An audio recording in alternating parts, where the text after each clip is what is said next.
Hello and welcome to another episode of Bones Wargaming, a show with no bells, no whistles, no frills, just a man, a camera, and his game. On this episode, 1 week before the 80th anniversary of Operation Barbarossa, the largest military offensive ever launched in the history of mankind. So I know somebody looking at the table go, wait, there's no game. That is true. That's because I seem to be, right now, heading down a path of burning through every single Barbarossa game I have. I just finished playing Russia Besieged again a little bit ago and doing an Army Group South thing. And I'm getting ready to get Barbarossa Deluxe on the table, and I also have Hitler Turns East ready to go too. So anyway, that's what's going on and why the table is bare. So this episode of Bare Bones Wargaming is going to be my top 5 favorite Eastern Front games. Now that doesn't necessarily mean just Barbarossa, and also my favorite East Front books. Now of course I say East Front books, I should say to date, because there are some books on my shelf like Ostkrieg, Absolute War, a few other volumes that I have not gotten around to reading just yet, but are on my agenda. Speaking of books, give me 1 second. I forgot to grab the one from the other side of the room. It's over here somewhere. Oh, there it is. Okay. Alright, now we're ready for our show. As Eartha Kitt would say, it's perfect now. Alright, so let's roll.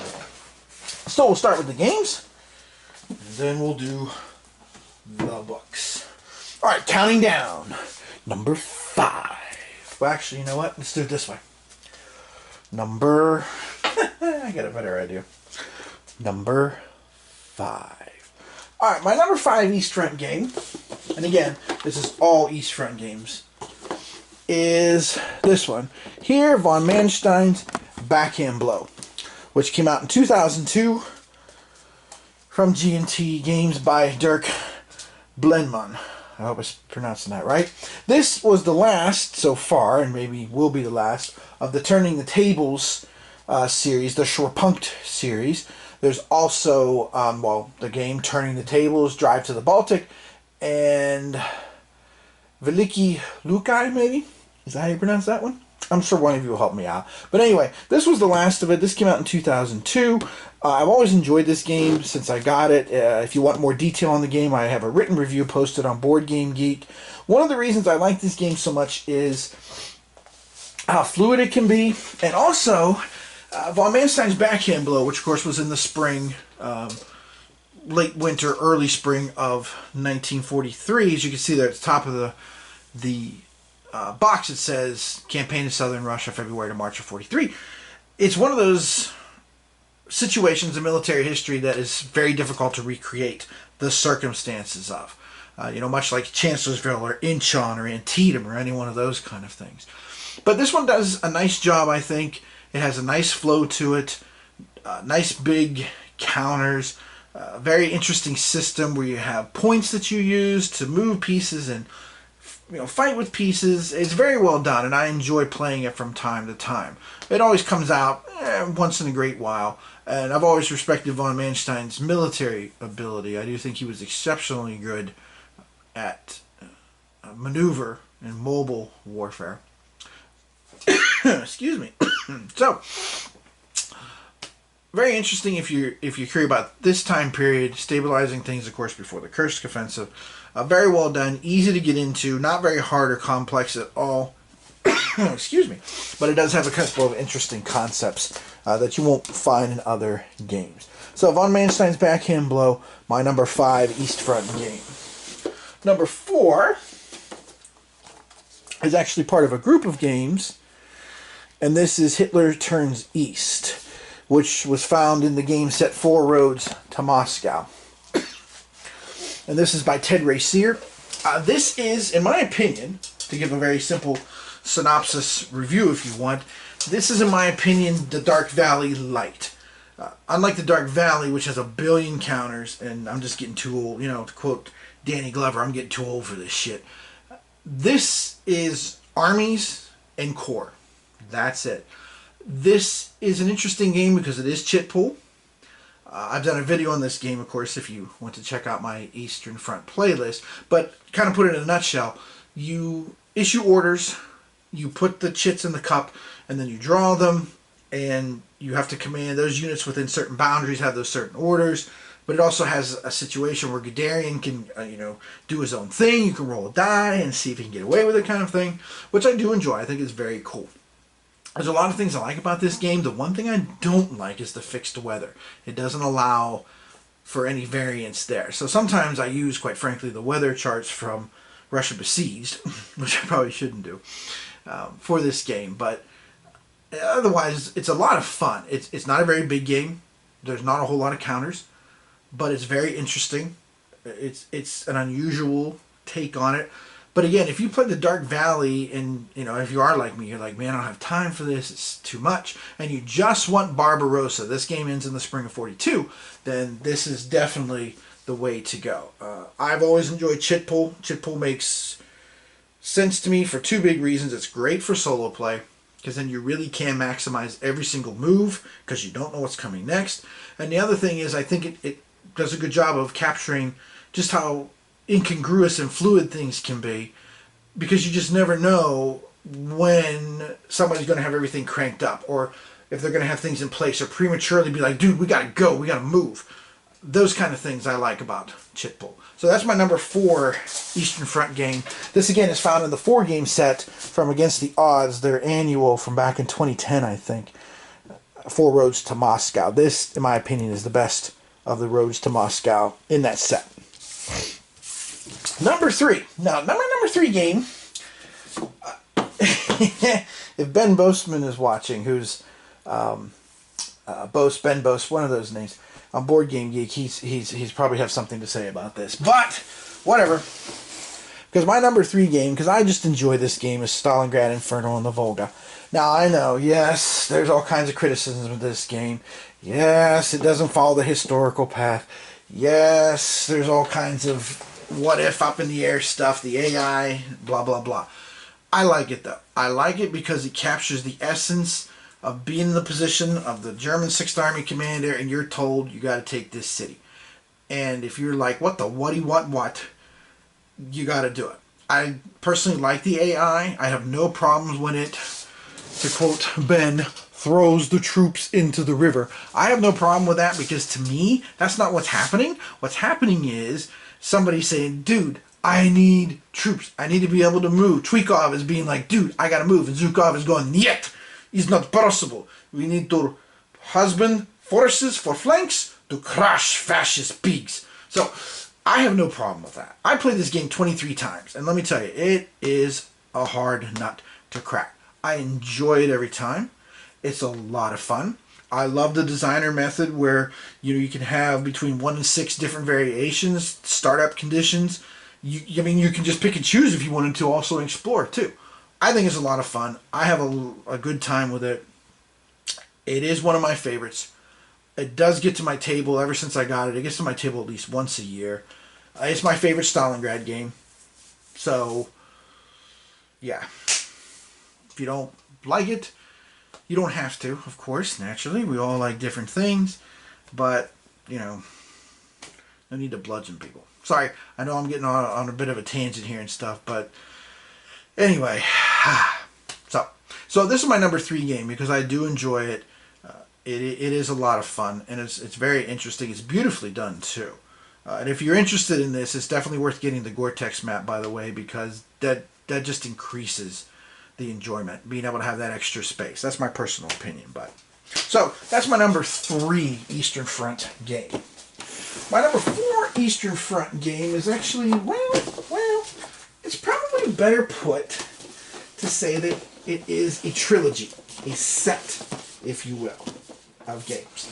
And that is, my number 2 game is this set of games, also done by Vento Nuovo Games and by Emmanuel Santadari. I'll probably mess that up. I keep forgetting his last name. I really shouldn't, because I was playtesting on the Orange Swan team. But at any rate, these together, as a bundle, are my number 2 games. Now, I really do enjoy them. They're a lot of fun. They're interesting. They're great to play solo because of the way it's designed. The only gripe I have is there's as yet no way to play them combined. And the problem, of course, is that the maps overlap a little bit. That's one problem. But the other problem is, you know, like the Moscow 41 has a track that is abstractly deals with the advance on Kiev. The same thing with Kiev 41.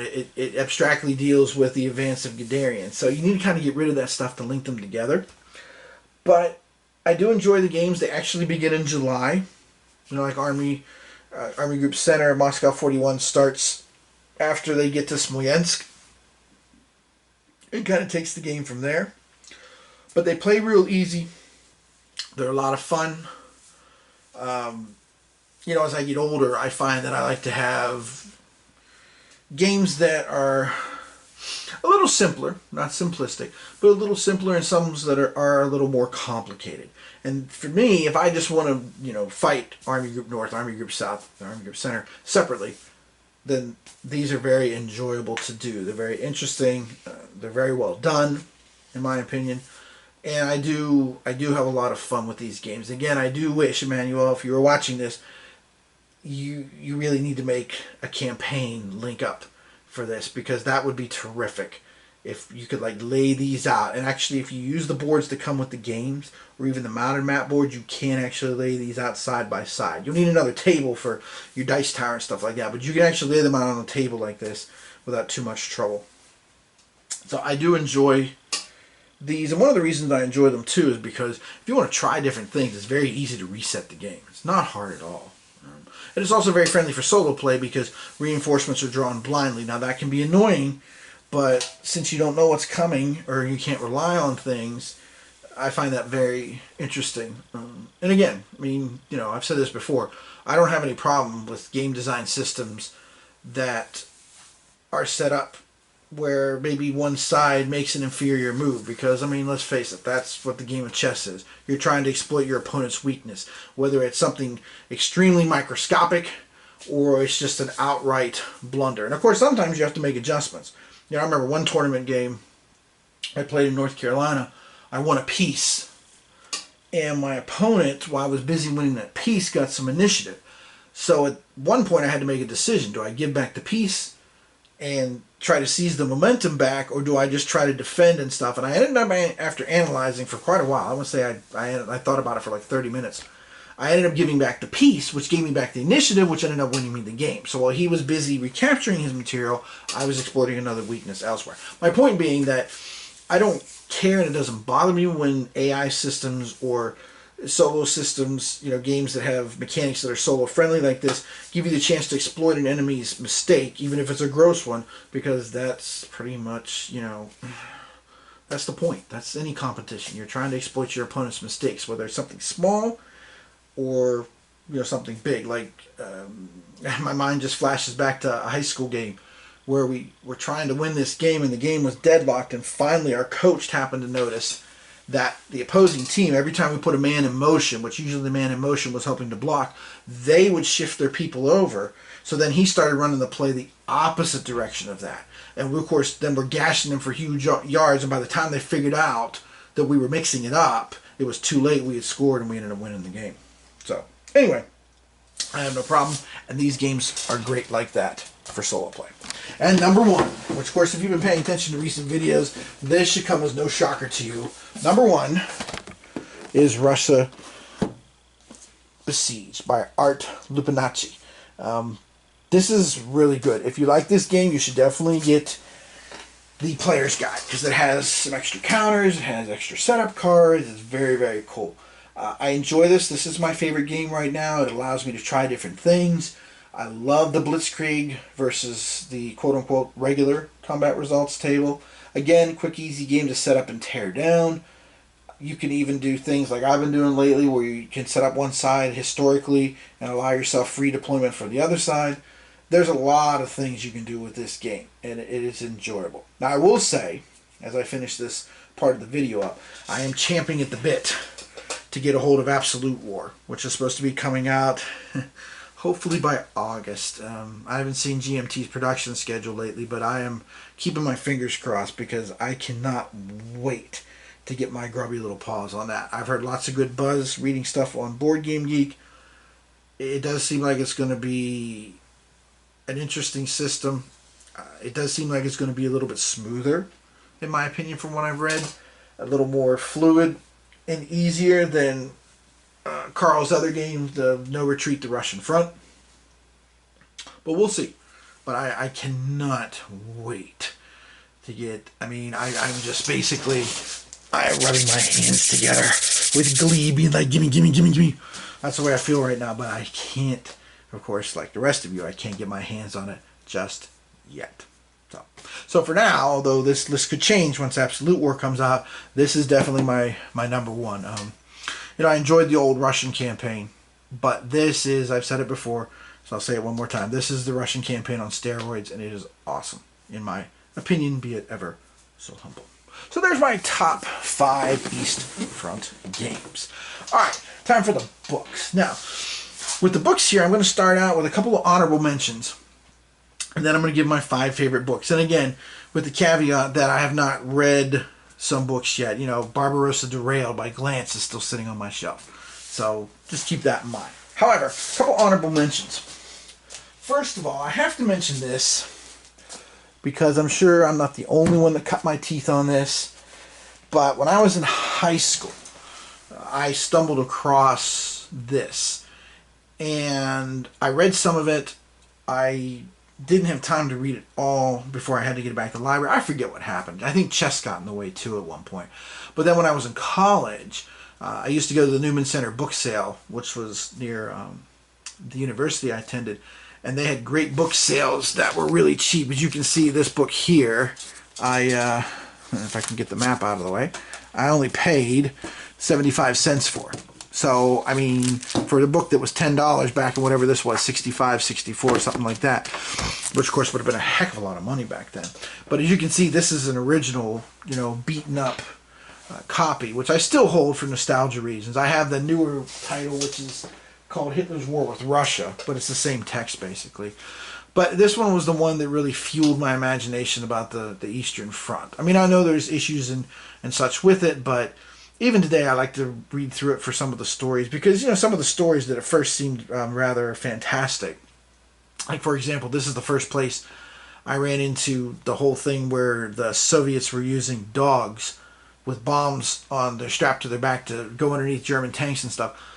That seemed like, what the? But of course that's been verified in different books and stuff and other sources and things. So this one I give an honorable mention because this is the one that really opened the floodgates to a lot of other books about the Eastern Front for me. It took me years because, of course, this was before the internet. But it took me years before I found the companion volume, Scorched Earth, which I actually found, what was that called? Wolf's Head Books in St. Augustine, Florida, which was one of the best used bookstores I've ever seen. They're out of business. I forget how many years they closed their doors, but holy smoke, that was one of the best used bookstores I've ever been in my life. I enjoyed that so much. And I still have my copy of Scorched Earth running around here someplace too. But anyway, one of the honorable mentions there. Another honorable mention, because this was recommended to me when I was in high school by, all things, a music student teacher, The Deadly Embrace. And this is a good book about the Nazi-Soviet pact, as you can see there, and the whole build-up to it and such. So if you want to know about everything before then, that is a good way to go. It's really very readable. It's very interesting. I have on my shelf, and I have not read yet, their book about Operation Lucy, which of course Lucy spy ring, which at least to my knowledge still to this day nobody's exactly sure who made up that spy ring, unless of course something has happened. And of course if there is and there's a book about it, by all means please tell me in the comments because I would love to read about it. But this was a really good book. I really enjoyed this book. I borrowed the teacher's copy and then I went and bought one for myself later because I wanted to reread it and go back through it again and such. So again, this is kind of honorable mention because again, it was early on in my military history, quote-unquote, career, but also because it deals with everything up to the invasion. There's nothing about Barbarossa in this book at all. At least to my knowledge, what I remember. I haven't read that in a long time. The other honorable mention, very quickly here, is this book, which I'm sure lots of you have probably seen the movie, with James Coburn and Maximilian Schnell and David Warner and James Mason, who still, in my opinion, James Mason still has, to this very day, one of the coolest voices in all of cinematic history. To me, in my personal opinion, the two coolest voices in all of movie history are James Mason and Claude Rains. I mean, it's so distinctive. As soon as you hear them, you know, Claude Rains completely carried the Invisible Man just on his voice, which is amazing. But Cross of Iron is good because it's very different in places from the movie. So I would recommend getting it if you enjoyed the movie. It has a more satisfying ending in my personal opinion. I didn't like the ending of Cross of Iron, but I like most of the movie. But the book is very different. It's well worth the read if you have never read it. I highly recommend it. And then one other book, before we actually get into East Front books, is this one, which I've mentioned before, so I'm only going to mention it very briefly. Enemy in the East. This is fascinating to look at the diplomacy, the build-up, the options and possibilities, and the reality that Hitler really was courting Poland and trying to get them into, you know, an anti-communist crusade. It's also interesting to me, an important book too, because I think it does really confirm that for a lot of years, I think people thought that, you know, Hitler saying when he used to tell Britain, I really don't want to fight you. Why don't you people mind your own business and stuff? People were like, no, I call bullshit. I don't think so, to be honest. The more I read of some of the more recent books and looking at things, I really don't think that he was being insincere. I really think that if France and Britain had sat back and been like, you know what, Poland, screw this, you're on your own. We're not getting involved in this crap again. Forget it. Or if they've been like, you know what, fine. You know what, if Germany and Russia go to war, by all means, let Hitler and Stalin beat themselves bloody senseless. I really think that he would have just gone east. That's my personal opinion, based on everything I've read. I mean, eventually I think he would have gotten revenge on France, don't get me wrong. But I really think that the whole time Hitler was focused on the East. I don't think there's any, personally, there's no doubt in my mind. But this is interesting to see not only the diplomacy, but also the military preparations, the plans they made, you know, either with or without Poland, active participation or not. So there really was three options: a northern option to the Baltic states, a southern one using Romania and stuff, and then of course one that involved the active participation of the Poles, which of course would have been like Barbarossa, except much further east, which is an interesting prospect. But anyway, so I highly recommend this book too, which I know I've mentioned before. Okay, so my top 5 actual East Front books. Here we go. Number 5.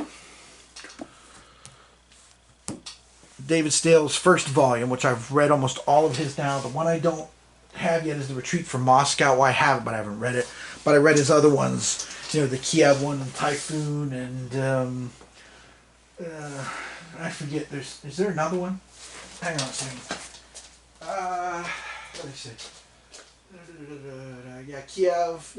Kiev, Typhoon, Moscow, and then of course there's The Retreat from Moscow, which I haven't read yet. I highly recommend this book because it is an interesting approach to things. It is a very thorough approach from a logistical standpoint, which I had never seen such a thorough logistical approach to Barbarossa and the problems that they had. So that in and of itself is well worth the read. And his other volumes have been very good too. A little repetitive with Battle for Moscow, but overall, definitely worth it. I enjoyed reading it. Obviously, I liked it because I picked up the other volumes as well. And I don't know if he has plans to write any other ones. I did pick up 2, which is on my shelf. His joint effort with Craig Luther, The Soldiers of Barbarossa, which is basically put together a collection of diaries and letters written by German soldiers that participated in Barbarossa. So, definitely worth reading. That's my number 5 book. My number 4 book is David Glantz and Jonathan House, When Titans Clashed. This is a very readable, one-volume overview of the entire war between Germany and the Soviet Union. It's only, what is it here? not even 300 pages. But as you can see, I did some highlighting and stuff because, you know, I like to go back and look at critical parts when I'm looking for information and stuff. But it was just very well done. A nice overview. Pointed out critical things. It's a good starting point for those who want to get a good overview of the war and then maybe, you know, study in depth different parts. It's not as detailed as some of Glance's other books, which can be a good and a bad thing depending on how you view all that. But I really enjoyed reading this, and it, you know, it gave me some interesting facts. But one of the biggest insight it gave me, to be honest, because I always have wondered about this when I had read other sources. You know, I'd read the old Ballantine library books and stuff. I often wondered, you know, at the end of the war, I'm like, holy crap, you know, you got these Russian corps that are attacking these German divisions and they're having trouble beating them. Well, that's because it's kind of like, you know, what the Germans did with the invasion of the Soviet Union when they made more panzer divisions in name, but they just reduced the number of tanks, so they really didn't change anything.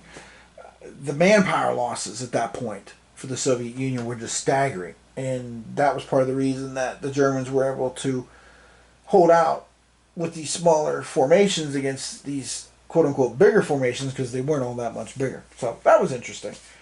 Among other things I learned from the book. I read that book quite a while ago. But definitely excellent if you need an overview. Best overview, in my opinion, of any book that I know of at this point. Number 3 book.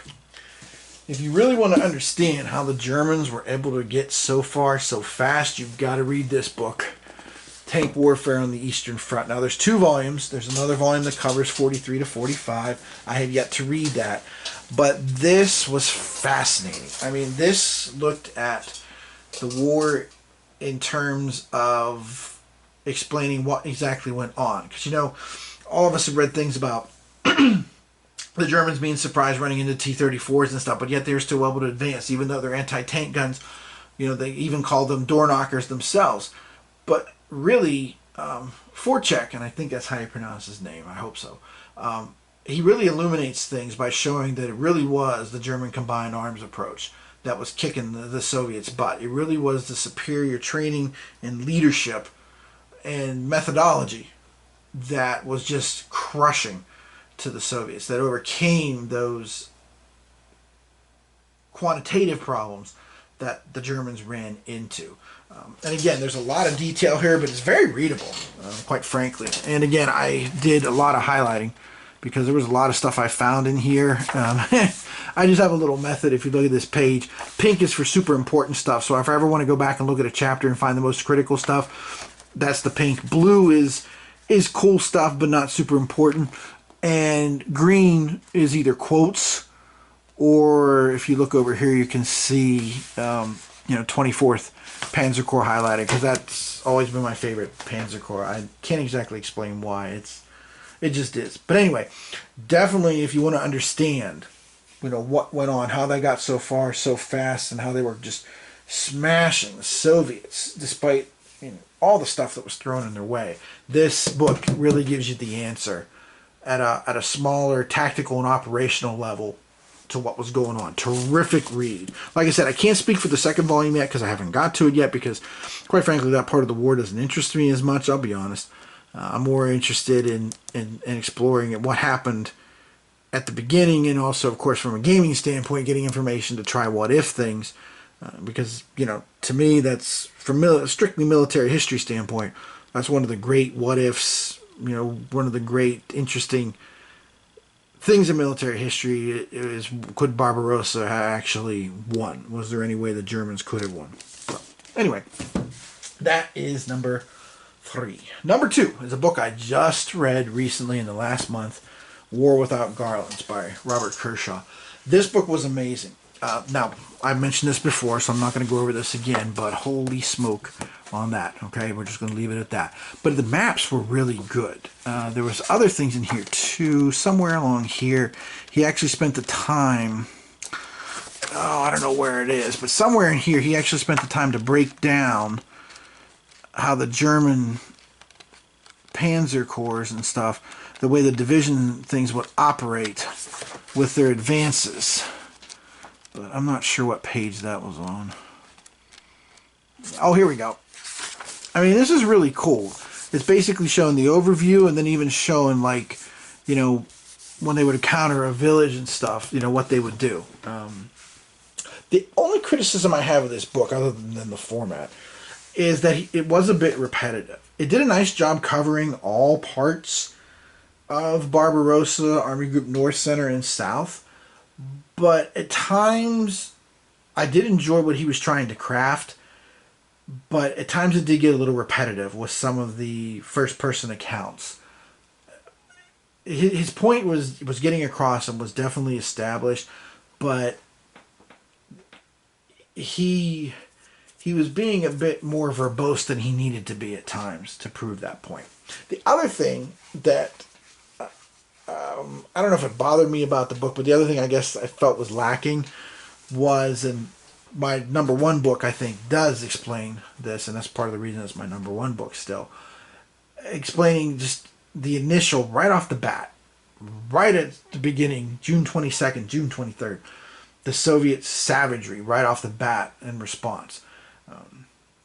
Because, you know, there's always the story about, you know, the Soviet savagery was a response to when the Germans were being bestial and stuff, but, man, the Soviets were brutal right off the start, too. This was just nasty. Both these sides were just so savagely ugly. I mean, there's a new book about the man-made famine in the Ukraine that I got to get my hands on yet, too. And I have Bloodlands by Timothy Snyder, I think is the author, that I haven't got around to reading yet either, which is supposed to be blood-curdling about that and about, you know, Katyn and all that stuff and all the things that went on there. Between those lands, between Hitler and Stalin, as the book says. But that was the one thing, because that just doesn't explain that, other than to say that both regimes were just savagely, brutally inhuman. It just boggles the imagination and it boggles the mind, especially today. It's very hard. And I mean, he does a good job, Kershaw, with that. He does a good job of talking about how, you know, today, those of us living in, you know, Western democratic societies and stuff, that it's hard for us to grasp the mentality, the world view that was going on. But like I used to tell my students, whenever we would study the Holocaust, I'm like, you know, this stuff is nasty, but you need to understand how they were seeing the world to understand what was going on, and also, you know, to potentially watch for future signs of this kind of stuff, because, you cannot let stuff get away with. I mean, you know, the whole process of how the Nazis came into power is also mind-boggling, but it's also fascinating at the same time too. So anyway, Kershaw's book is excellent, without a doubt. I'm glad I read it. Even I'm glad I suffered through the font and the format for it.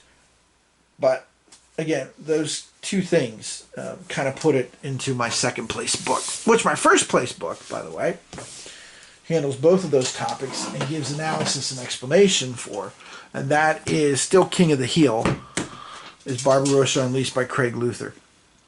This is an amazing book. This is another book I think I highlighted the hell out of.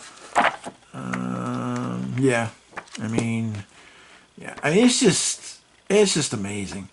This book was so, together with Stale's book recently, and actually I have to admit, together with Enemy in the East, that were extremely eye-opening to me in the last 5 years about the Russian front, and Barbarossa in particular, and the period before Barbarossa. But Luther, I mean, his emphasis is, as the title says, is focused on Army Group Center. But it is, he crafts his arguments well, he uses his sources well, the detail is exceptional. I mean, he analyzes things from a fair, shall we say, a fair and balanced view, you know, looking at both sides. And, you know, not only talking about Nazi bestial things, but also, you know, the times whenever they were greeted as liberators before, you know, things turned ugly in certain places, you know, like Ukraine and the Baltic states and stuff. and the same thing, with the Soviet side. It's just it is amazing the insight, the the way this is crafted that gives such a good picture overall of what was going on in the Eastern Front with Operation Barbarossa. It's amazing. It's a hefty book, but it is worth the price and worth the time to read it. It came with some, let me just show you here real quick. It came with some totally awesome maps. I mean, it's just beautifully made too. And I've read a few of his other books. Well, I've read one of his other books, I guess, so far. The First Day on the Eastern Front, which actually covers north and south as well as center for the opening offensive. And that was a very good read too. I enjoyed that a lot too. And I'm looking forward to the Soldiers of Barbarossa book that he worked on with Stale as well too. So, but yeah, this one is really, really good. This is still the best book I've ever read on Barbarossa. War Without Garlands is a very close second. I mean, like extremely close second. But Barbarossa Unleashed, this is still, king of the hill, top of the heap. Alright, so there's my top 5 East Front books. And just one other book I just picked up, just for those of you who are interested in this kind of thing. I'll just mention it very quickly here at the end, because of course it's from Barbarossa forward. I just picked this up. It looks very interesting. I've read some different memoirs, different Panzer commanders and things. So, but this one here is I think it's recent. It looked very interesting. It got good reviews, so I'm going to go ahead and give that a whirl too here. Alright, so there you go. There's my top 5 games on the Eastern Front and my top 5 books on the Eastern Front. War between Nazi Germany and Soviet Union. Alright, next video. I'm not sure. We'll see. I'll probably try to do something for Barbarossa, to be honest about it all. And I guess part of the reason I'm kind of doing a lot with the 80th anniversary is, who knows where I'll be at the 90th anniversary. I mean, because 90th anniversary I'll be, what, 58? Woo! So who knows what life will be like, what will have changed, what will be going on at that point. So I figured I'm going to go all in with, looking at things and analyzing things and thinking about things while I have the opportunity now. Because you just never know. 10 years is a long time down the road. And if I make the 100th anniversary, of course, I'll be 68. So, yikes. Alrighty. Alright, so next episode, I'm not sure, because like I said, I am going to be putting one of my top 5 games, Hitler Turns East, out, but I also am going to pull out Barbarossa Deluxe as well, too, because, again, it is kind of a lighter game that you can kind of play with and look at things and such, and look at different alternative strategies and approaches. So I'm going to mess around with that too. Alright. And of course, when Absolute War does come out, as soon as I get it in my grubby little paws, I will definitely be sure to share it with you, from unboxing to playthrough to review, as I am really, I feel like Harvey Korman in Blazing Saddles. There must be a way. I'm trying to figure out if there's some way to get my hands on it sooner. But so far I'm coming up empty. But anyway, we'll see. Okay. So, I forgot to use the die. I was going to use the die for the rest of the countdown. Because, see, this is my special glow-in-the-dark die. See, look. 5, 4, 3, 2... 1. This came with one of the Nuclear War games. I forget which one. Alright, so there you have it. Top 5 books, top 5 games. Alright. This is Tim Korchnoi from Bones Wargaming. So, and I was saying I will see you next time from somewhere on the Eastern Front with some Eastern Front game.